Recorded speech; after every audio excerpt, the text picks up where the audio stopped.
ददरेवा में बालू की रीत के टीले पर गुरु गोरखनाथ जी और उनके चेलों ने आकर डेरा लगाया, जहां गोरखनाथ जी ने तपस्या के लिए धूना लगा दिया।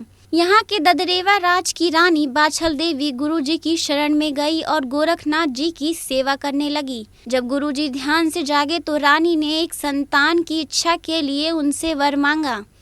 गुरु जी ने रानी को गुगल फल प्रसाद के रूप में दिया और कहा, जाओ, तुम्हारी इच्छा पूरी होगी। इस प्रसाद को खाने से रानी बाछल गर्भवती हुई और गोगा जी का जन्म हुआ। गुगल फल के नाम से ही गोगा जी का नाम भी पड़ा। हनुमानगढ़ के नोहर भादरा खंड में गोगा जी का पावन धाम गोगा मेड़ी है, जहां गोगा जी की समाधि भी बनी हुई है, जो गोगा जी के जन्मस्थल ददरेवा से लगभग 80 किलोमीटर दूर है। इस स्थान पर हिंदू और मुस्लिम दोनों पुजारी खड़े रहते हैं, जो हमारे देश में सद्भाव का एक अनूठा प्रतीक माना जाता है।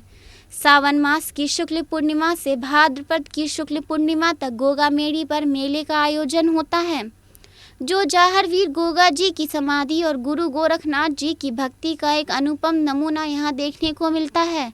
पहले सब भक्त गुरु गोरखनाथ जी के टीले पर शीश नवाते हैं और फिर गोगा जी की समाधि पर जाकर माथा नवांग कर धोख लगाते हैं। हर वर्ष लाखों श्रद्धालु गोगा जी के मंदिर में छड़ियों के साथ आकर विशेष पूजा अर्चना करते हैं। मुस्लिम लोग गोगा जी को गोगा पीर भी कहते हैं। गोगा जी ने गौरक्षा और तुर्क महमूद गजनवी से देश को बचाने के लिए अपने प्राण न्यौछावर कर दिए। आज भी राजस्थान में किसान बरसात के बाद जब हल जोतते हैं तो पहले गोगा जी के नाम की राखी, जिसे गोगा राखड़ी, हल और हाली दोनों को बांधा करते हैं। सारे देश में गोगा जी के मंदिर को थान कहा जाता है, जो खेजड़ी वृक्ष के नीचे होते हैं, जिसकी मूर्ति में एक पत्थर पर सर्प की आकृति बनी होती है।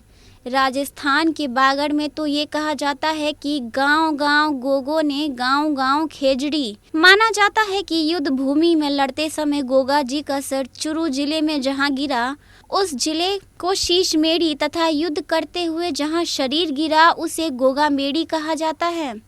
जब गोगा जी और तुर्क आक्रांताओं का युद्ध हुआ तो गोगा जी के मौसेरे भाई अर्जन चौहान और सुरजन चौहान ने भी जमीन के शासन को लेकर युद्ध छेड़ दिया, जिसमें अर्जन सुरजन इनके विरुद्ध फौज लेकर आ गए, जिससे आक्रामक युद्ध में गोगा जी ने दोनों भाइयों के सर काटकर उन्हें मौत के घाट उतार दिया।